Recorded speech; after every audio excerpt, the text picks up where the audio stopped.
Fantasy managers, hello and welcome back to the number one fantasy podcast in the UK. Just a quick reminder to follow at Esports Live now and the Gurus pages, which is at FPL_addicts on both Instagram and Twitter for all the information that we give you here condensed, and reminder to join our free league. The paid league is now closed. The free league is still available and it's an 800 plus member community, and the Discord is on the Esports Live website as well. So get yourself involved and enjoy today's match day 3 review and the round of 16 preview show by FPL Addicts and powered by Esports Live. Unfortunately, Ollie and Dave can't be with us today, two people that have had pretty decent weeks by their own accord. So it's just going to be me, Jack and Matt. So there's going to be no nonsense on the podcast today. We'll try and keep it as short as possible, giving you all the best information because Dave and Ollie aren't on it. So we'll start with you, Jack. How are you doing, mate? Yeah, good, buddy. Obviously, really excited with the draw for the next round, for the round of 16. We made it through with England, but obviously not hugely impressive, but we're there and we're in it. Yeah, that's the important thing at the end of the day, isn't it? And, we're all sort of getting knockout stage fever now, aren't we, Matt? Yeah, we are. Look, some great fixtures to look forward to. And, I can't wait. And, yeah, the England-Germany game is definitely going to be the fixture of the round, the old rivalry, and it's at Wembley. And, yeah, it's going to be brilliant. Yeah, we'll just comment on that quickly, obviously, as we are 3 England fans on the podcast, and it would be rude because Ollie's not here for me to not say it's coming home, just for Ollie's satisfaction if he's watching along. I've said it for you, Ollie. You're here in spirit. But Jack, are you sort of, it was a bit unlucky to finish top of your group and still manage to draw, Germany, isn't it? It's not really ideal. Yeah, it's just obviously like group of death. We were, you want to win the group. Gareth was trying to win the group, even though it was quite defensive in some cases.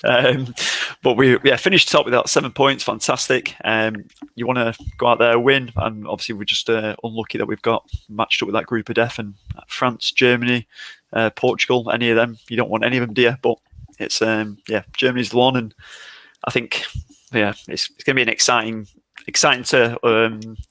Well, actually, I don't think it's going to be an exciting match. I think it's going to be quite a dull match, but it's exciting, the thought of being in that finals round just to try and get through. But that's just what we've been dealt with. But you've got to beat the best teams, haven't you, to win it? So exactly. If you want to be worthy of winning the competition, you've got to be able to beat any single team in the competition. But, the side of the draw that we've placed ourselves on, Matt, if we can, progress past Germany, there's probably no reason why we can't make semi-finals as a minimum. You'd like to hope so. The only real team that I looked at that sort of threatened England, I thought was maybe the Netherlands. But, what's your sort of thoughts on the side that we've been placed on? Yeah, I agree. I think it's a big opportunity for one of England or Germany to, they get themselves through, then they'll be looking at that pathway thinking we've got to make the final, really. So it's going to be a tough game, but yeah, if England can get the win, then it's theirs. It's theirs for the taking, really, the pathway to the final. So yeah, absolutely. And we still haven't managed to concede a goal this tournament, Jack. So are you sort of going to be leaving out the England defenders just for this week, just because we've got Germany, and just waiting to see if we can progress a little bit further? Yeah, I have actually got Kyle Walker in my team for this week. Just I do fancy Kyle Walker in there, but we'll clean sheet's been great. Is it likely against Germany without there having a number 9 for them? That's what I was kind of thinking in those thoughts. But they did obviously knock quite a few goals in the other night, but they also look a bit leaking defence. It's just too hard to call this game, isn't it? Yeah, definitely. And there's a lot of other, awesome matchups in the round of 16 that's, getting towards the business end of the competition now, and we absolutely can't wait for it. But we'll move over now towards the league tables for the competition so far, for our paid league first, and then we'll move on to our free league now. So as you can see, there is 37 members in our paid league, and there's a few familiar faces at the top. We've got Matt Cowling in first on a total of 225 points, and then we've got yourself in second, Matt. Are you happy to be up there? The guru, they winks it's all over on 200 points, so 25 behind Matt Cowling, but are you happy to be in second? Yeah, look, happy to have crept up there. I think after the first round, I was kind of more that mid-table, so I'm happy to. I was pretty surprised actually when that last round finished and I climbed up to second. It's a good rivalry between me and Matt. We've been best mates since school in England, so we've got a good little rivalry there in the top two. But he's got a good little lead. But yeah, I'm happy to be placed second for now. play the underdog story and, sort of just keep creeping up week by week. And then maybe in the end, we'll just have to see if you can come out triumphant. But in third place, we've got Josh. And then fourth, you've got yourself right there, Jack. So you're right in the mix of it as well. So you're only 30 points off the pace of first place behind Matt Cowling and, only a good 5 points behind the Guru. So are you sort of happy where you're sitting right now in the league? Yeah, it's nice to be up there for once. Obviously, had a good first round. The Limitless one didn't go to plan, and then kind of recovered with the 70 points this week. Decent haul, but when you look at the likes of Matt Cowan up there, who's obviously smashing it, you go, oh, he's opened up a pretty significant lead already, and you can't see him. It's all on him now to lose, really. But yeah, quite happy with that position. But 30 points is definitely a lot of points to be far behind.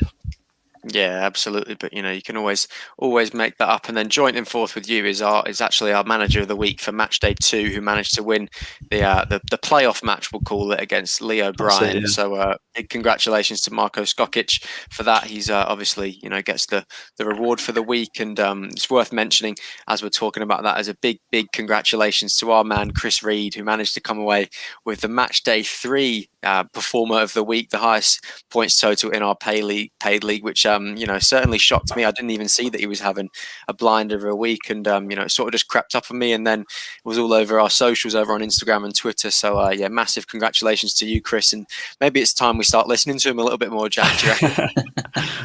Not too sure about that one. I think I think he made some last minute substitutions to for his team when he looked in. I think that Alex Perisic came in. If you click on his team, El. Yeah, his Liverpool players helped him out a bit too, Jack. I think he had the Shakiris in the win out. Shaqiri, that was one that I couldn't think of. Yeah, or maybe it was just Shaqiri. Yeah, Shaqiri is his captain. He's done well in there. He's got those Denmark assets at the back as well. It's a really good week from Chris there, isn't it? And it sort of just gets rid of the podcast curse as well, because he was on the podcast last week and he's managed to win the player of the round for this week. So massive congratulations to you, Chris, and we'll definitely be wanting to speak to you at some point about it soon. And I'm sure you haven't stopped talking about it this week and still got a massive smile on your face, which is absolutely well warranted, mate. But we'll move back to the league now. We've got the Gazden Guru in 6th, and I believe that's James, isn't it, Matt? That's the brother, I think. I think that's his brother. I think that's Matt. Yeah.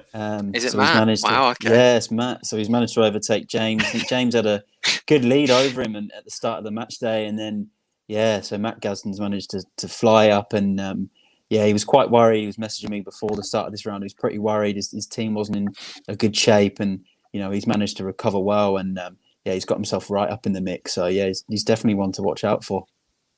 Yeah, absolutely. And then joint on points with him in joint 6th place as well, we've got Stuart, and then the man of the hour, Chris Reed, that we just spoke about with his 91 point total, has rocketed him up right up the mini league, and it's nearly, just looking at it there, he's a total of 191 points, so he's nearly matched his match day 1 and match day 2 scores in just 1 week for his match day 3 scores. So it just shows that anything is possible in this competition. That is absolutely crazy. It was all down to the tips and advice that he got when he came on the pod, mate. Yeah, so definitely must have been. So that's little incentive there to keep doing well, and you can get yourself on the podcast and keep winning and keep winning the money in the paid league, which is absolutely brilliant.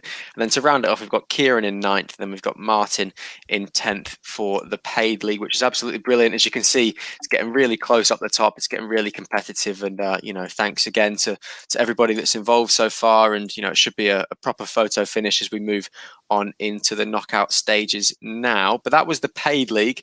If we move over to the free league now, we've got someone that sort of made an appearance on the podcast last week, Jack, in first, and I'm not quite sure where he sits in the world total right now, but it's FPL_Spike, and he was sort of commenting last week in the live comments, and we've given him advice as well, so we can sort of claim his success, can't we, just a little bit?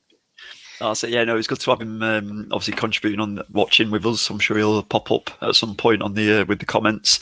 But he's he's still smashing. I'm sure he's still ranked very high. Obviously he's eased off a little bit with the 72, which is still a great score, but not competing with those ones in the 80s and 90s.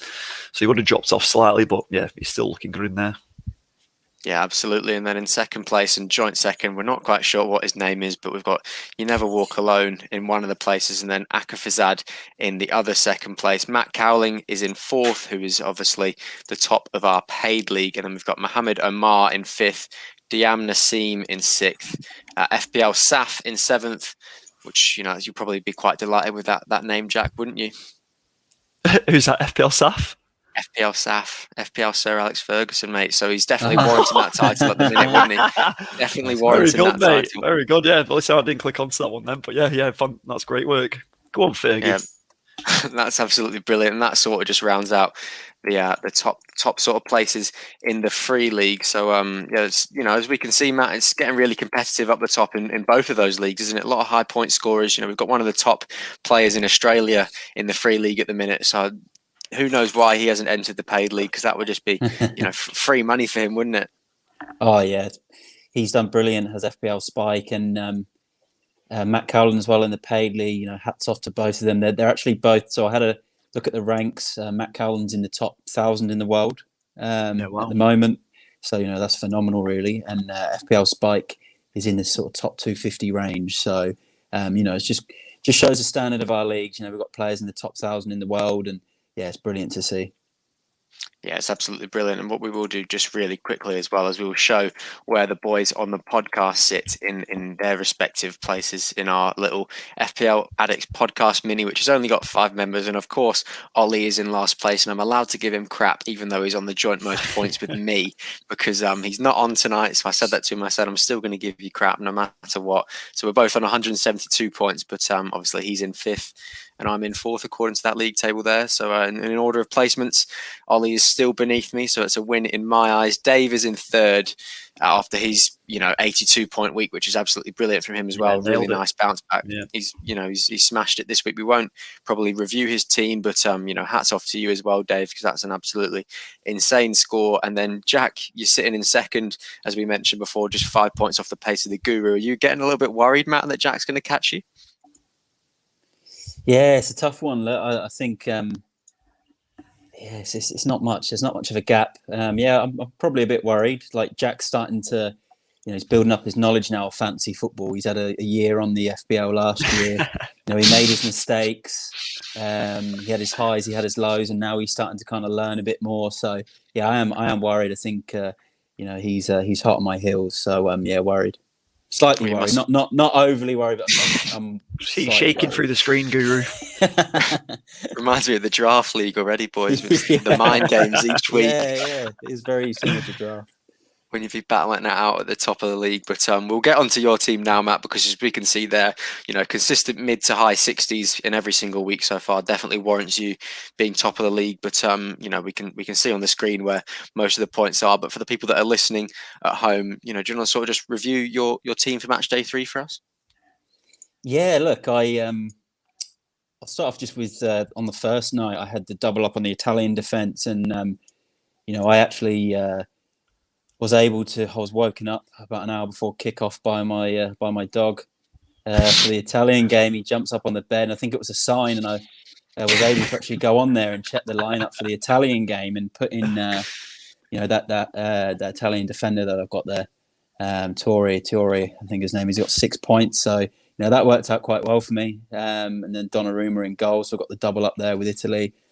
Chiesa was a letdown, and that was a tough one because it was either him or Shaqiri, and I went with Chiesa, and he let me down. He did come close, and then Depay did well, but I didn't get the captain on him.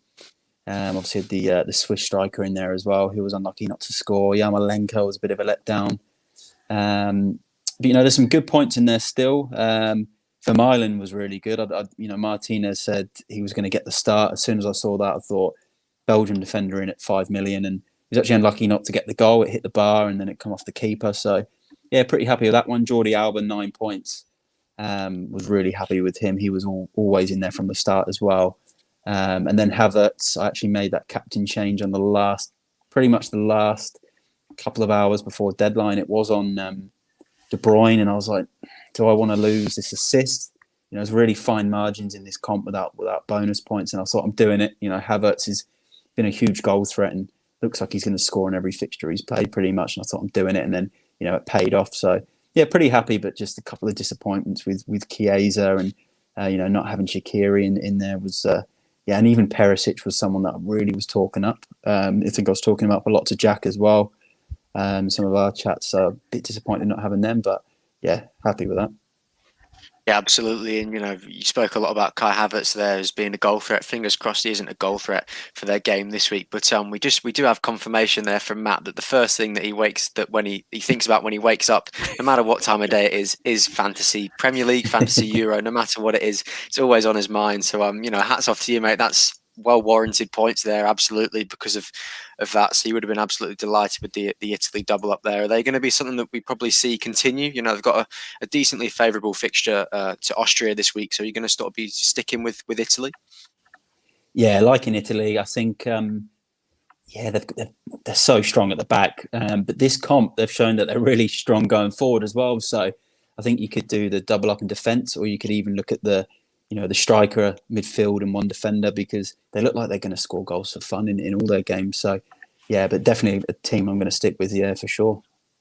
Yeah, absolutely. And, that's sort of the review of your, high 60s, 69 points, I think it was for you this week, wasn't it? So that's an absolutely massive score. Unfortunately, Jack has just edged you out this week with his 70 points. So just take us through your team, Jack, for this week. Yeah, I'll take the plaudits there, just beating the Guru by one, even if he has risen above me slightly. But yeah, listen, I found it obviously coming from you pick your teams in match day one, and obviously we all went into that knowing how everyone's going to perform. You pick your squads on there, and then you go into match day two with pretty much the limitless one, and then you're bouncing back to your original team. So navigating your transfers is obviously quite difficult. Obviously only having 2 moves in there, and obviously, you're looking on Twitter and everyone's wildcarding or all the hype's on there. But I saved my chip, did my 2 transfers, brought in the Germans, as we mentioned last week. But the team looked, pretty decent with the results in there. Havertz obviously coming out with 7, and my captain choice with Wijnaldum. I was looking at maybe getting him out for Havertz, but I kept him in there. Obviously, that paid off, and last minute decision to put the armband on Wijnaldum. So happy days there. Didn't have to change that around for the rest of the match days. But Lukaku obviously looked good. I think I got some advice that he wasn't starting from James Gaston from our group, but I left him in there, so that worked out all right. And then obviously Ronaldo bagging the penalties bumped up my score up to that 70. And yeah, pretty happy with that. But obviously with the unlimited transfers coming up, obviously there's going to be a big overhaul in there, and obviously with the Berardi not looking too good after, because obviously he didn't play with the Italy team, putting the whole new team out there. He didn't get on the lineup, so that's where the Guru probably benefited there with that late wake up call before the kickoff times to bring in his Italian assets that came from nowhere to play. Well, maybe we all need to get a new dog and be woken up before the start of all the matches. Maybe that's the way. Maybe that was the Guru's master plan all along, was get a dog so he can be woken up in the middle of the night, but have a decent excuse to, and not just ruin his sleep schedule. But just want to give some credit to you here, Jack, because it shouldn't be something that people should get credit for, but you've had Ronaldo in for a lot of this competition so far, and if I remember correctly, he was the 4th or 5th most owned forward in the competition, but he's been on absolute fire so far this season, hasn't he? So credit to you for having him in. He's bagging the goals for you, so absolutely well deserved. And is he going to be one that you think you're going to stick with? I've got a difficult fixture to Belgium this week, but it's Ronaldo. He's about as fixture proof as they get. We always talk about in the FPL sense that Harry Kane and Mo Salah are fixture proof, but Cristiano Ronaldo, you'd like to say he was pretty fixture proof. Yeah, well, obviously being one of the the hottest assets because he is that fixture proof. He had a massive percentage of ownership, but like, you did feel like maybe it could go either way. So I understand why people didn't put him in there, because obviously the hype was about the Netherlands with Depay, Immobile from Italy, and putting Harry Kane in. And so some people didn't look for that Ronaldo choice. I understand, but he is fixture proof. Going into the finals now, though, obviously he's on penalties, and they've got so many players who are getting into that box and opening up for the chances to get penalties. So yes, I think he'd be a great one to have in there for Belgium. It could run rings around some of those defenders potentially. Obviously, it's going to be pretty attacking either way, isn't it, for both both ends? So great choice to have in there. I think it's, if you go without him, I understand it, but if you go with him, obviously you're putting yourself in a good position. It's just obviously just getting to this finals nitty gritty squads. It's going to be a tough one to navigate through for sure. And does his price rise as well, Jack? Oh yeah, there you go as well. Yeah, I'm pretty sure. I don't know if you can click on him there, L, and see if he's what's he gone up to now. Because that's the thing. If you're already a Ronaldo yeah. owner, and you're thinking, all right, do I get rid of him? Yeah. But then if they qualify, then you've got to bring him back, and you've then got to spend more money. So yeah, and that's a tough bit with navigating these finals rounds now, right? With all the different movement and transfers. That's why I kind of held on to the wild card chip as well, and didn't play in that match day 3, just to try and navigate that slightly better. You know, when you're moving your squads around with these price rises. Yeah, you did well to get 70 points without a wild card. Obviously, my team was a wild card, so yeah, you're definitely going to be on my heels, I think, now. Yeah, and as you can see there on the screen, if you are just listening, you know, Ronaldo 10 points, 9 points, and 10 points in his last 3 game weeks. So you know, he's definitely earned, you know, one of the players of the tournament so far. And if I'm not mistaken, boys, I think, you know, Matt, you probably might have more of an idea, but is it true that we've gotten an extra 5 million, I think, for the knockout stages to make your transfers, haven't we? Yeah, I believe so. So I guess that's also going to help for the price rises. You know, but then on the flip side, you know, you could end up putting in a load of players from this unlimited transfers, and then half of them could get knocked out. So you've really got to think about your strategy and where you put your money as well. So. Yeah, definitely, and we'll get on to transfers just after we go through my abomination of a match day 3. So I'll rip the band-aid off quite quickly. It was unfortunately it was 50 points for me, and there wasn't much to cheer about all round. I was fortunate enough to have Donnarumma. I didn't need to wake up in the middle of the night to know that he was going to start, because he's been immense so far in this competition.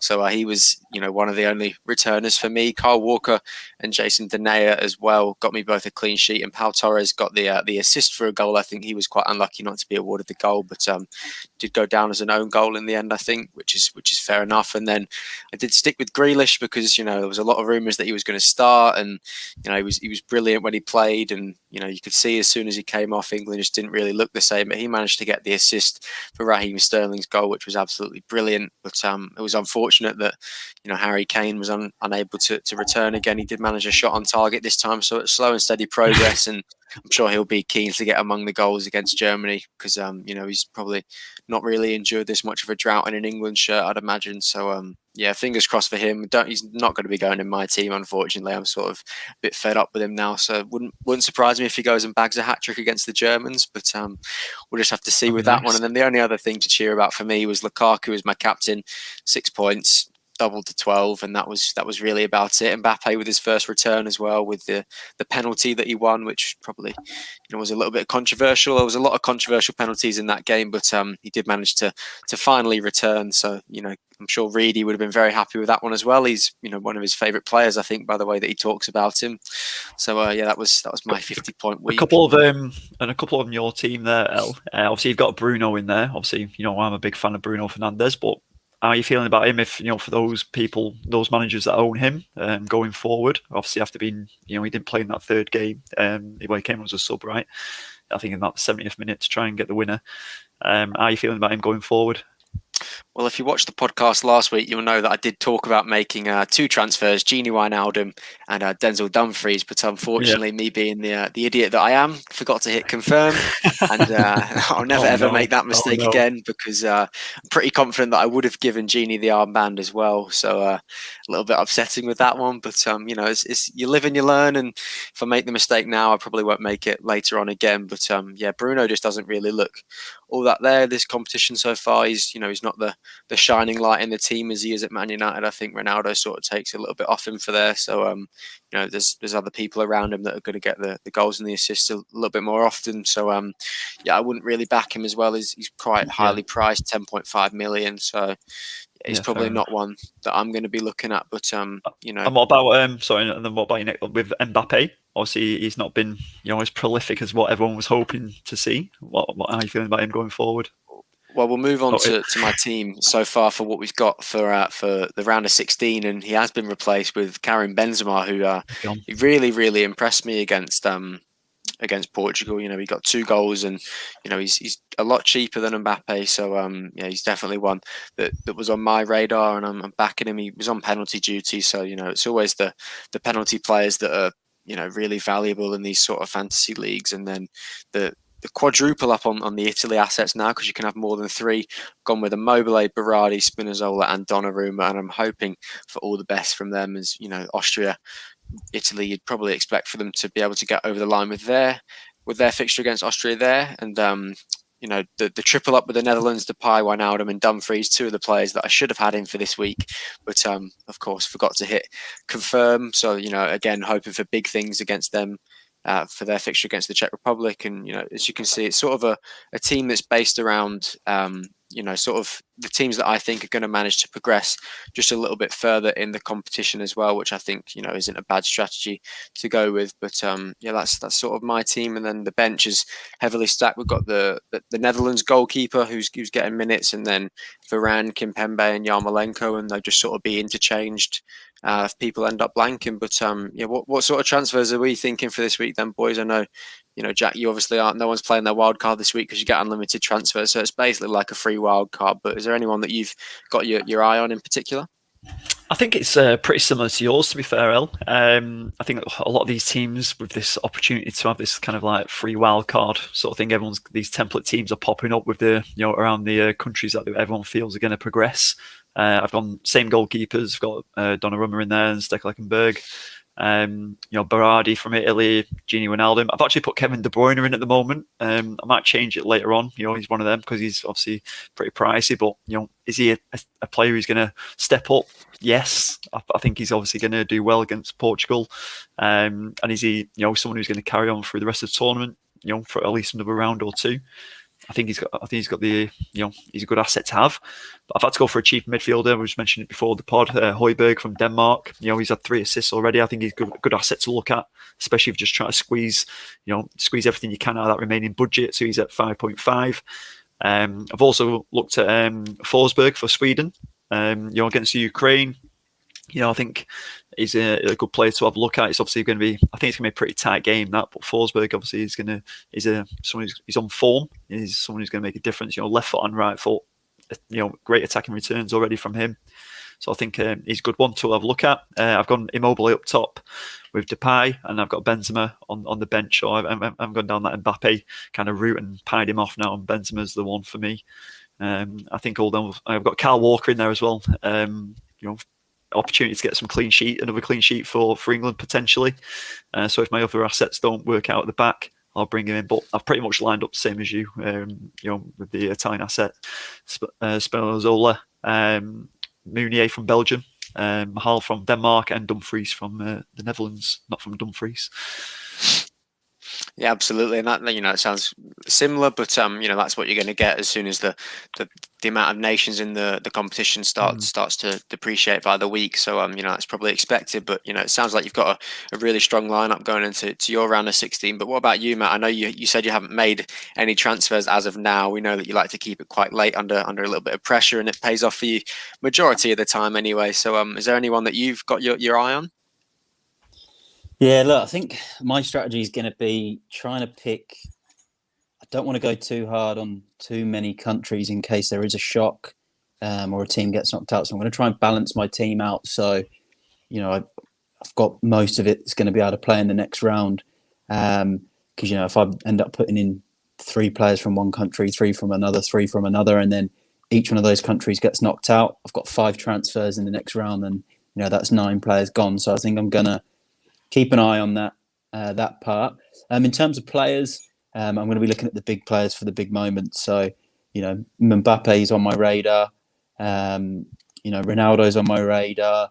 Potentially De Bruyne, Lukaku, those sort of guys. Obviously, I can't fit them all in because of prices, but they're the types of players I'll be looking at. I think it's going to be a complete different environment to the groups. Like, these are the big games now, and it's where the big players, you know, you'd expect them to step up. So, got a few of those on my radar, and then obviously I've got to try and find a few bargains as well, which so I'll mention them in the guru section. But in terms of the bare bones of the team, probably similar there. Looking at some of the Italians, obviously Donnarumma's just a banker to start.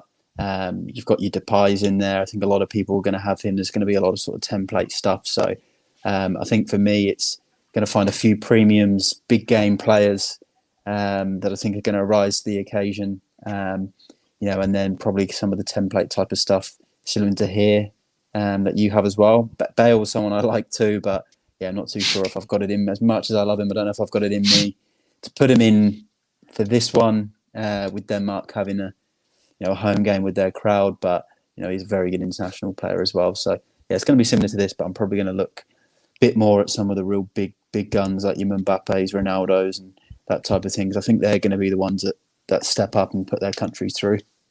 Come on, Guru. If Bale leaves, it doesn't sign back with Spurs. It might be the last time you ever have him in a fantasy team in your life ever. You've got to have him in, mate. You've got to have him. Yeah, I'll look at I'll look at budgets.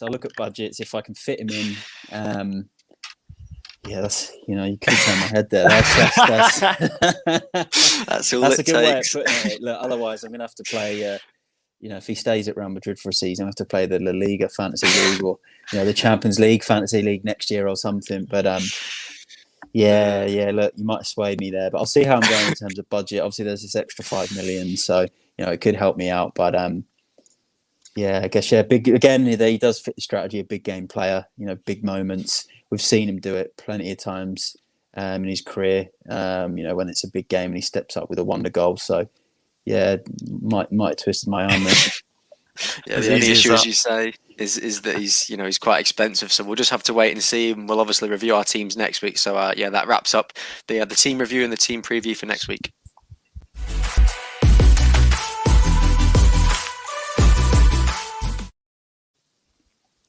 So we'll move on now to the Guru section by the one and only Matt Day, or at FPL_addicts on Instagram and Twitter.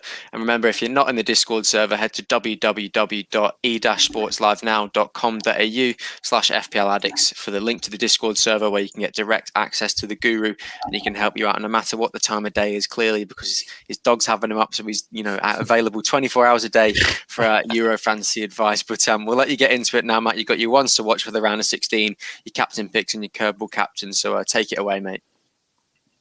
Yeah, thanks, Elliot. Look, it's going to be a big round. This knockout stages.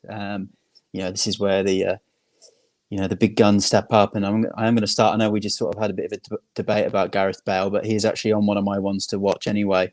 So I've done it similar to what I've done in the other pods. I've picked a player for each night for ones to watch in night one.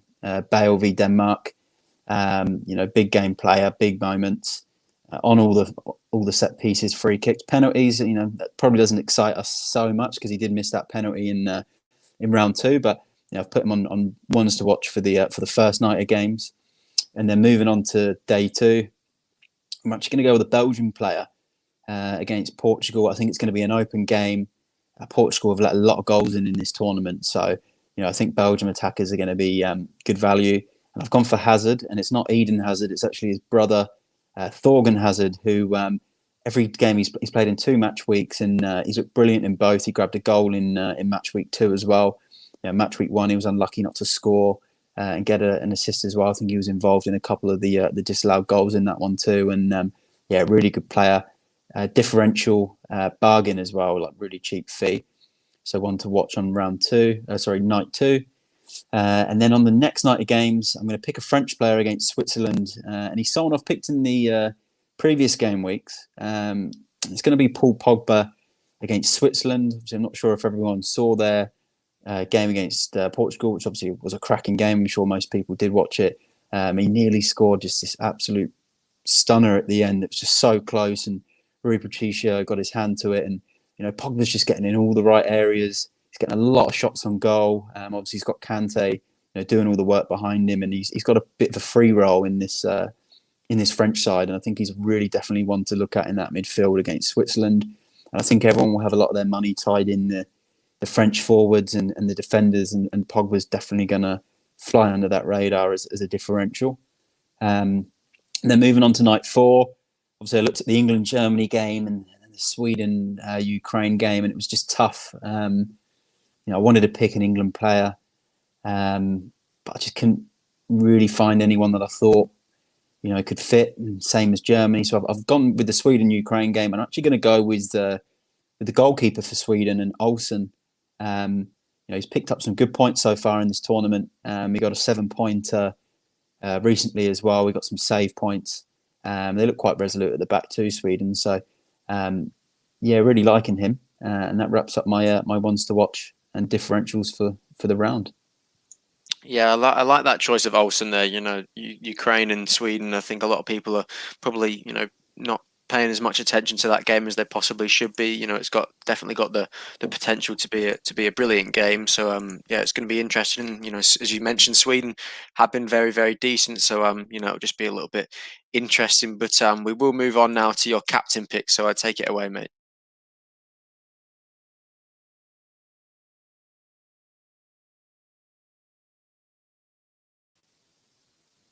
Is he back? I'm back. Sorry, boys. You just disappeared. I was going to say, because the screen was on Jack, and maybe he might love the guru, but he's definitely not turned into the guru quite yet. But as I was saying, take it away with your captain picks, mate. Yeah, and again, similar format. I'm going to pick one per night, so it's going to be a bit different to the ones to watch. Tonight, I'm going to say I'm really liking Insigne against Austria as well for a captain choice. Scored in the first round, looked good again in the second game. Italy looking quite free flowing, and if you can get a goal from a midfielder, you get more points as well. You get clean sheet points, and there's also that potential of them having a few shots from outside the box, which you get more points for. So, Insigne on night one against Austria, I think is a really good call. And then night two, I'm going to look at the Dutch game. I'm going to go with Wijnaldum against Czech Republic. He just scores for fun for the Netherlands. He plays a lot higher up the pitch. Kind of reminds me of his Newcastle days, Elliot, where he had a bit more room to roam and he'd score a lot more goals. Really liking him again. Clean sheet points as a midfielder, chances to score from outside the box, and that type of thing. So liking him. And then night three, I'm going to go with the big man player, Mbappe, against Switzerland. I just think hasn't scored yet, and that this could be his time, to shine, rise to the occasion.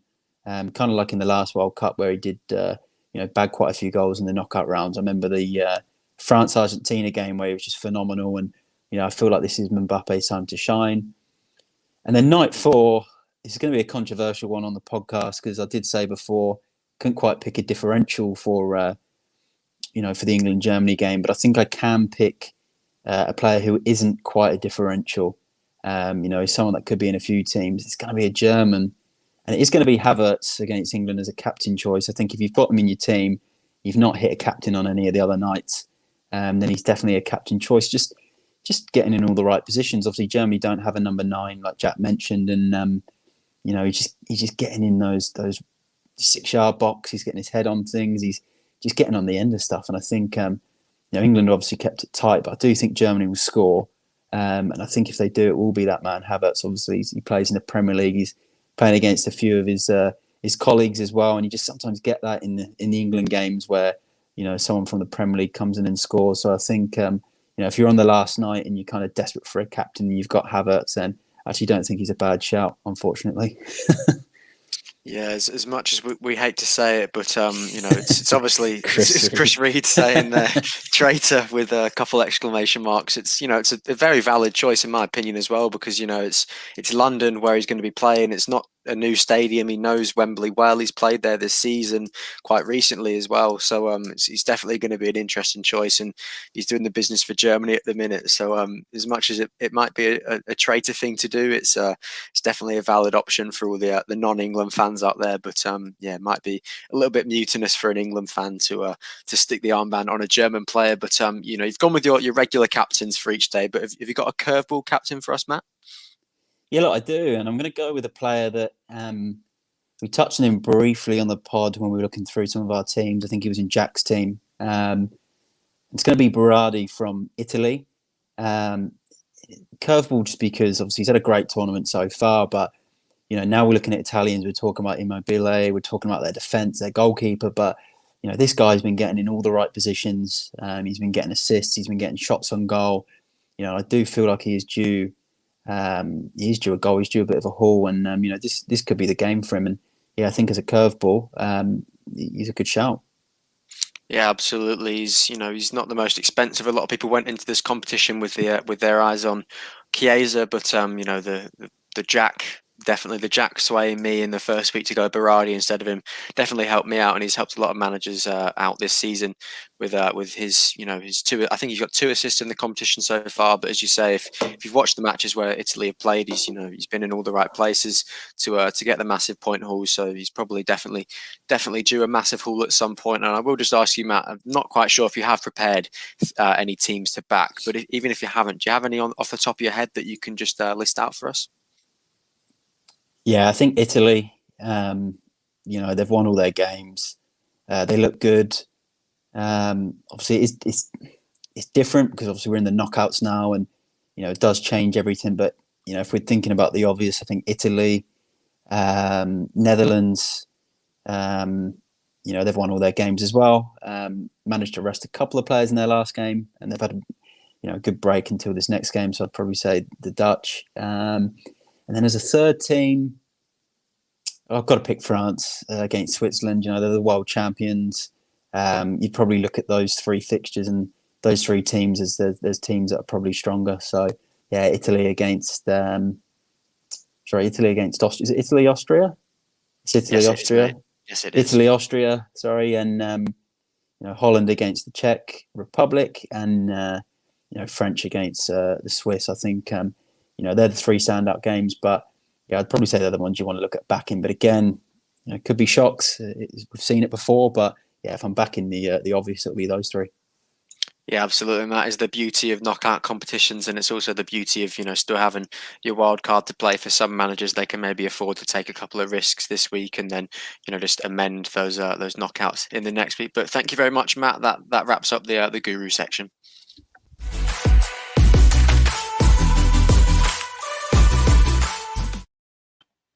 So we will wrap the podcast up there, but just before we go, we just want to mention quickly the upcoming FPL season, don't we? So what have you sort of got to say about that? We saw a lot of the player prices started to get released these weeks, and the app obviously went live again. So you getting excited?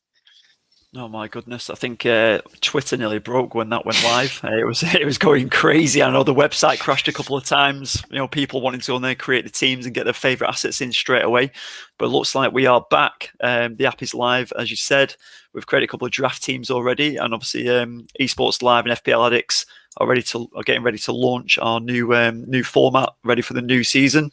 So me and the Guru are going to get our heads together, the best way of doing it. But there's going to be some the free league. So I think we've opened that up already. Just with all existing members are all back on there, whoever signed up. And then we're going to open up our paid subscription model, where we've had such a great community get behind the Euros paid competition so far. And we know there's a lot more FPL fans out there as well. So we want to get everyone on board, get into the competition, in the paid competition. Chat FPL on Discord, creating that community group. Give loads of tips out, and obviously we get some exclusive ones with the Guru. And just go for it. But Matt, obviously you're excited, of course, as well. Oh, I can't wait. Look, it's the I love these international tournaments, and they're a good little spin-off. But the bread and butter is the the FPL. That's what we live for. I can't wait. It's going to be brilliant. I've had a look this week, and there's a lot of bargains. There's a lot of differentials to be had, and obviously the mini leagues. Get involved. Paid leagues, free leagues, Discord. It's all great fun, and we're looking forward to it. I'm looking forward to it. Yeah, absolutely. We want as many people as we possibly can to get involved in the awesome community that we've built so far, and it is ever growing. So it's been absolutely brilliant to see that over the course of this season and the Euros. So there'll definitely be more information coming out in the upcoming weeks about the FPL competitions. And all we can say is start making your draft teams. You've got a couple of weeks.